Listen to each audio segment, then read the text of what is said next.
A sociedade que nós vivemos é uma sociedade que nos mede pelos resultados. Hoje, para você ser alguém influente, primeiro as pessoas olharão para os teus resultados. Para você crescer na vida, você precisará apresentar resultados. Ninguém alcança uma promoção em uma empresa sem antes apresentar resultados.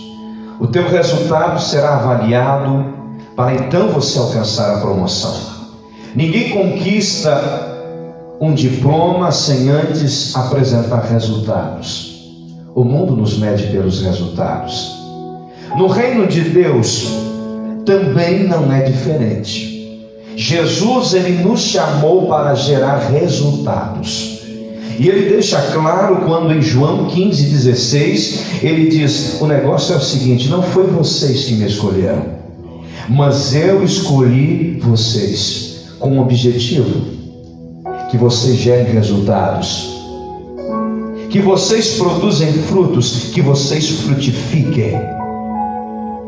Gerar resultados no reino é algo tão sério que a Bíblia diz que depois do arrebatamento os salvos em Cristo passarão pelo tribunal, a fim de que os seus resultados passem pelo fogo e através dos resultados cada um venha a ser galardoado.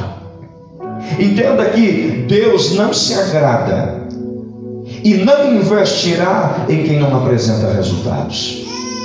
Ao longo da história, Deus sempre chamou e investiu quem, mesmo sem recursos, muitas vezes financeiros, sem nome, sem fama, mas dentro de suas limitações, apresentou resultados. O que falar de Gideão, que a família dele era menor, mas no momento da crise, onde estava todo mundo escondido na caverna, lá estava ele, malhando trigo no lagar. Deus olhou e disse: gostei dos resultados. O anjo chega e diz: o Senhor é contigo, varão valoroso, e Deus te escolheu para libertar o povo. Gideão disse: mas quem sou eu? Sou menor. O tamanho não importa, o que importa são os teus resultados. Deus gostou dos teus resultados e decidiu investir em você. Muitas vezes as pessoas nos julgam, nos diminuem, olhando para a nossa aparência, olhando para aquilo que possuímos financeiramente, e Deus está dizendo: comigo é diferente. Os resultados que você gera muitas vezes no secreto, orando, jejuando, clamando, se esforçando, malhando o trigo no lagar, é que farão a diferença lá fora, é que farão a diferença na tua vida. São esses resultados que atrairão as minhas promessas para dentro de você. Amados e queridos irmãos, Deus quer que nós venhamos gerar, produzir, mas muitos estão vivendo uma vida empacada. A crise, como bem colocou o nosso querido irmão Versi, tem paralisado muitas pessoas que não têm gerado, não têm produzido. E Deus está dizendo: como assim? Vocês foram chamados para produzir frutos? E não é qualquer fruto. Esse fruto que vocês vão gerar, eles têm que permanecer. Só que tem muita gente que parou de frutificar. Os parasitas espirituais tomaram conta de sua vida, estão tirando a sua vitalidade. E eu quero nesta noite, em rápidas palavras, trazer uma mensagem subordinada ao tema: produtivos em meio à crise. Eu quero dizer que, independente do cenário que nós estamos vivendo hoje, Deus te chamou para gerar, Deus te chamou para produzir. E eu quero profetizar nessa noite. Levem poucos, mas não importa o número, o que importa é a vontade de estar na presença de Deus. E eu quero profetizar que muita gente vai ficar surpreendida com os resultados que Deus, Ele operará na tua vida. Você vai gerar aonde ninguém achou que poderia produzir alguma coisa. Tem alguém que pegou aqui? Deus vai gerar onde ninguém imaginava que poderia gerar alguma coisa. Como ser produtivo, irmão Robertson? Em primeiro lugar, você precisa valorizar o preparo. É o preparo que nos dá resistência para vencer as adversidades. Observe que José vai enfrentar 7 anos de fome com todo o Egito, e por causa de José o mundo não morreu de fome. Por que José vai enfrentar 7 anos de fome e vai resistir? Porque durante 7 anos de bonança ele se preparou. Ele não ficou 7 anos de bonança deitado no sofá com perna para cima, dormindo até as 10. Num tempo de bonança ele se preparou, ele administrou. Quando veio o tempo mau, ele estava preparado. A fome veio, mas ele continuou de pé. A fome chegou, mas na mesa dele tinha fartura, e tinha tanta fartura que ele decidiu abrir o celeiro para todo mundo. Sabe o que é isso? É crente preparado. Crente preparado. É por isso que Deus está dizendo: muitos estão abandonando a fé, muitos estão voltando, muitos estão caindo. Por quê? Porque a dificuldade está derrubando quem não está preparado.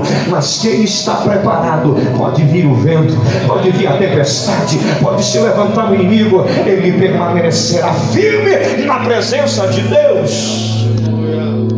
Por que nós precisamos estar preparados? Porque o preparo atrairá as maravilhas de Deus para a nossa vida.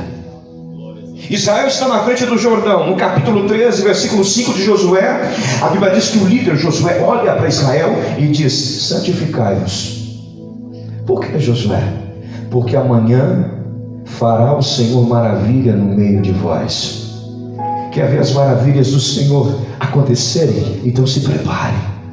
Seja um crente preparado. Seja um cristão preparado. Observe que o crente preparado, ele é proativo e não reativo. O que é um crente proativo? É o crente que se prepara para a prova. O que é um crente reativo? É o crente que se prepara na prova. Tem gente que quando está tudo bem não ora, não vem na igreja, não busca Deus.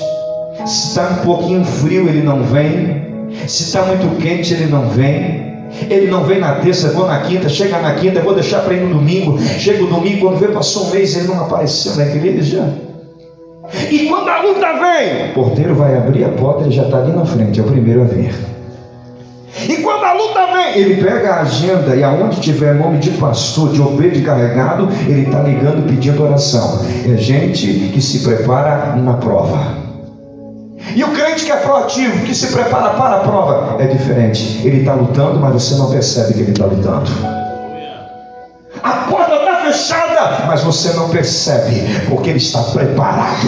É por isso que Paulo vai dizer: aleluia, eu sei estar abatido, eu sei ter abundância, em todas as coisas estou preparado, estou instruído. E ele continua dizendo: posso todas as coisas naquele que me fortalece. Deus nos trouxe aqui para dizer: é tempo de se preparar. Quando você estiver preparado, você vai produzir. Quando você estiver preparado, Deus vai dizer: chegou a tua hora, meu filho. Pode vir crise, pode vir coronavírus, os teus resultados serão evidentes. As consequências do teu ministério e do teu esforço, elas chamarão a atenção de quem estiver perto de você.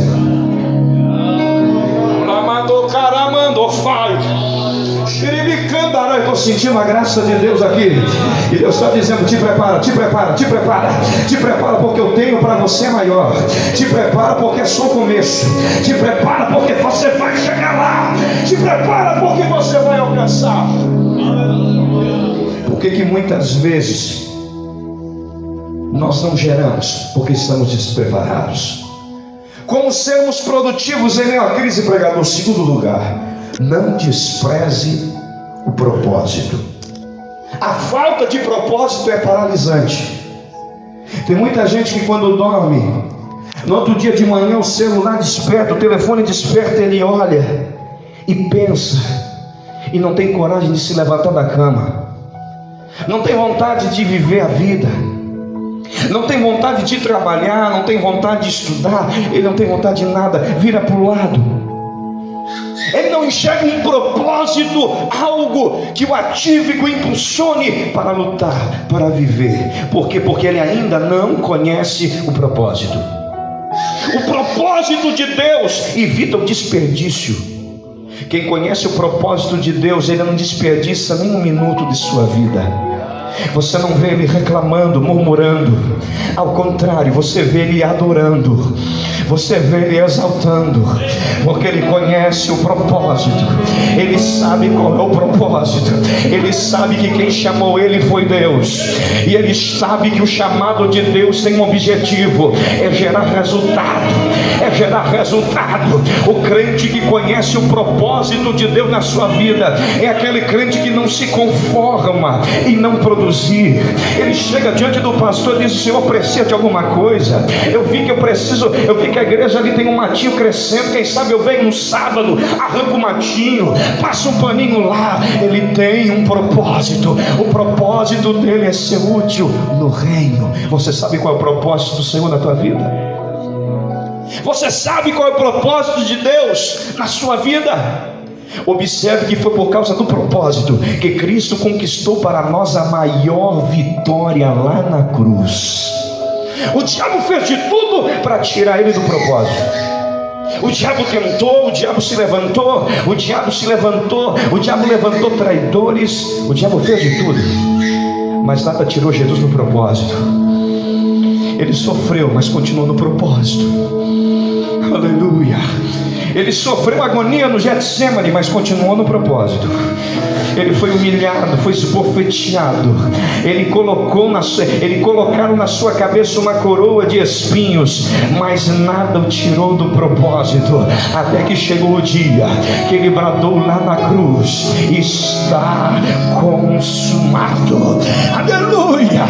Mas ele, ao terceiro dia, irmão Guilherme, ele ressuscitou e está vivo entre nós aqui na sede de Canudos, dizendo: se eu alcancei a vitória por não largar o propósito, você também vai gerar, você também vai alcançar. Aqui estão os frutos, aqui estão os frutos, aqui estão os frutos. O que nós devemos fazer para produzir em meio à crise? Terceiro lugar, você precisa definir as prioridades. Nós precisamos definir prioridades na nossa vida. Maria nos ensinou nos evangelhos como definir a prioridade. A Bíblia apresenta 3 vezes Maria. 3 vezes a Bíblia fala de Maria. E as 3 vezes que a Bíblia fala de Maria, sabe onde ela estava? Aos pés de Jesus. Na primeira vez, quando Jesus chega na casa, ela está servindo, ela vem e fica aos pés de Jesus ouvindo as palavras. Na segunda vez, ela vem com um vaso de unguento e começa a derramar nos pés de Jesus, beijar os pés de Jesus e enxugar com seus cabelos. Na terceira, quando o seu irmão morre, a Bíblia diz que ela vem chorando, se joga aos pés de Jesus. Sabe o que significa isso? É que Maria entendia que quando Jesus chegava, nada mais importava. O que importava era Ele, era a presença dEle, era a glória dEle, era a unção dEle. É isso que Deus está dizendo nessa noite. É por isso que Ele disse: o Pai procura os verdadeiros adoradores, aqueles que adoram em espírito e verdade. Quem adora em espírito e verdade é porque já entendeu qual é a verdadeira prioridade. A verdadeira prioridade é entregar glória àquele que merece. A verdadeira prioridade é glorificar aquele que é digno de receber o teu louvor e a tua adoração, aquele que merece o teu esforço. Para nesta noite de quinta-feira, com poucas pessoas, gelada, chuviscando, você decidiu: eu vou na igreja porque eu tenho uma prioridade, eu vou no culto porque eu tenho uma prioridade. São estas prioridades que te farão gerar. Mando cara sora mando rebiana conofia meno candara mando banai. Um dia a mulher de Potifar disse para José: deita-te comigo. José vai olhar para ela e vai dizer: eu não posso, eu vou pecar contra o meu Senhor. O que José estava dizendo, aplicando para a mensagem, é: a minha prioridade é outra. Não, mas você não pode. Não, eu tenho uma outra prioridade. Agora vem comigo. Se José tivesse dado prioridade ao convite da mulher de Potifar, ele terminaria a sua história como amante da mulher de Potifar. Mas como José deu prioridade à coisa certa, ele terminou como o maior governador do Egito. Ele produziu mais resultados como governador do que como mordomo na casa de Potifar. Tem muita gente que não prospera, não avança, não decola, porque a prioridade dele está errada. Ele está dando prioridade mais para as coisas da terra. E Deus está dizendo: quer decolar, quer ver as coisas ir para frente, quer ver a tua família avançar, quer ver o teu ministério romper, dê prioridade às coisas certas. Coloque Jesus em primeiro lugar. Coloque o reino de Deus em primeiro lugar. Quais são as tuas prioridades hoje? Qual tem sido a tua prioridade? Porque que muitas vezes nós não geramos, irmão Roberts, porque as nossas prioridades são erradas. Como faço para gerar em momentos de crise? Quarto lugar, busque o crescimento. A palavra de Deus, ela nos aconselha a crescer.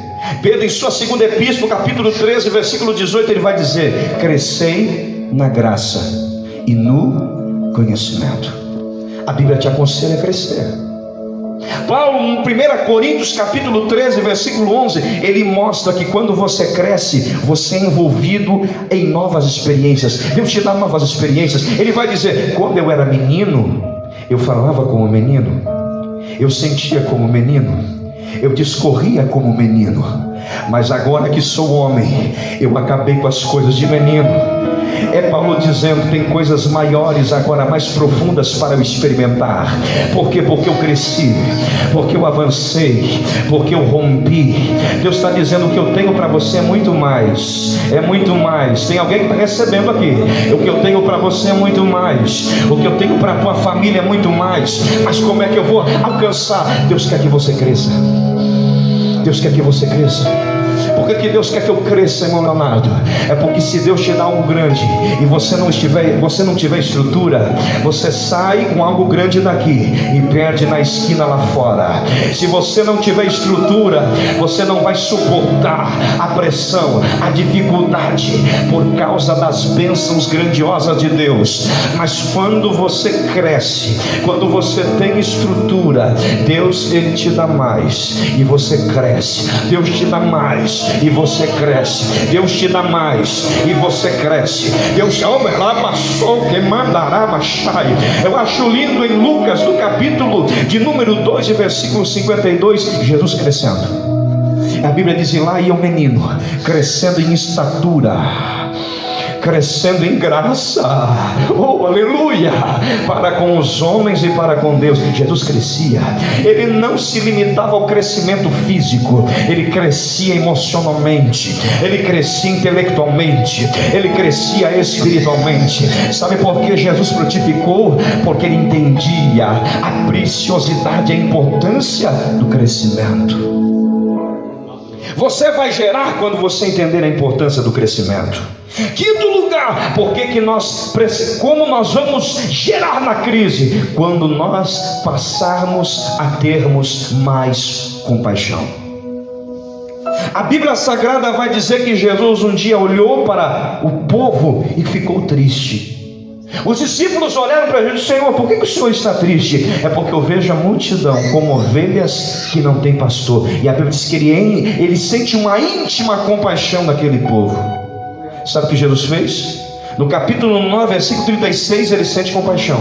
No capítulo 10, ele chama 12 discípulos, treina eles e distribui para pregar o evangelho e para fazer a obra. Observe que a compaixão levou a Jesus a produzir, a gerar resultados. Entenda, querido, que na parábola do bom samaritano, a Bíblia fala no sacerdote, no levita e no bom samaritano. Os três passaram pelo mesmo lugar. Os três tiveram a mesma oportunidade. Os três viram a mesma pessoa, mas só um gerou resultado. Por quê? Porque o sacerdote e o levita olharam e não tiveram compaixão, Mas o bom samaritano, movido de íntima compaixão, desceu do cavalo, desceu da cavalgadura e gerou e produziu. A compaixão nos aproximará das almas, a compaixão nos fará amar a palavra, a compaixão nos fará amar a obra de Deus. E quando a compaixão invadir o nosso coração, você sentirá compaixão pelas almas, pelas vidas, você estenderá a mão, você produzirá, você gerará. Está faltando compaixão no meio da igreja. Eu quero finalizar esta mensagem. Como gerar em meio da crise? Último lugar, quando você promover a união. Jesus disse que um reino dividido não subsistirá. É por isso que a estratégia do inimigo é essa: é divisão, é colocar um contra o outro. Se você quer gerar, não promova divisão. A fofoca sempre morrerá no ouvido de alguém que é sábio. A fofoca morrerá sempre no ouvido de quem tem sabedoria. Quem tem graça de Deus, ele não vai arrumar confusão. Quem tem graça de Deus, quem gera, ele é um apaziguador. Ele coloca paz aonde ele chega. Ele pode chegar em meio a um lugar turbulento, mas ele chega com a paz de Deus no ambiente. O ambiente é mudado. Oh querido, o Senhor está dizendo: eu não te chamei para lutar só, eu te coloquei dentro de uma igreja para você ficar mais forte. É por isso que em Eclesiastes 4:12 diz a Bíblia: porque se é melhor dois do que um, porque de dois tem melhor paga o seu trabalho. O que o Salomão está dizendo é que dois trabalhando, resultados serão maiores. Esta noite o Senhor nos trouxe aqui para dizer que tudo aquilo que queria gerar desunião, hoje vai ser queimado pela palavra de Deus. A palavra de Deus é tão poderosa que está limpando aqui essa noite. Está limpando aqui nesta noite. Eu convido você a se colocar de pé. Você que quer gerar, você que quer produzir neste ano de 2021, ou você que chegou aqui dizendo: pregador, eu quero produzir, eu quero romper.